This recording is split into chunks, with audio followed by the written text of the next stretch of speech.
पाहत आहोत जनकार्य न्यूज, जनतेच्या न्याय हक्कासाठी लढणारं एकमेव न्यूज चॅनल जनकार्य न्यूज। जन्मठेपेची शिक्षा असलेल्या पोक्सो अंतर्गत गुन्ह्यातून आरोपीची निर्दोष मुक्तता, आजीवन कारावास तसेच पोक्सो अंतर्गत गुन्हा असलेल्या केसमधून आरोपी अशोक शिवाजी घाडगे याची निर्दोष मुक्तता करण्यात आली आहे।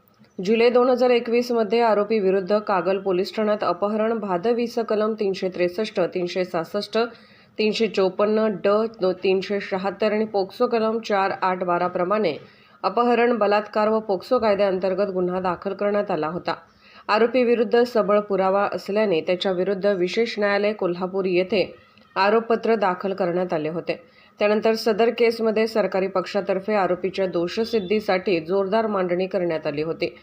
सदर कामाची सुनावणी 3 वर्ष मे विशेष न्यायालयात चालली, परंतु आरोपीचे वकील सतीश कुंभार व भारत सोनुले यांनी केलेला युक्तिवाद मध्ये व ग्राह्य मानून मे प्रमुख जिल्हा न्यायाधीश माननीय अग्रवाल साहेब यांनी दिनांक 30 मे रोजी सर्व आरोपातून आरोपीची निर्दोष मुक्तता केली।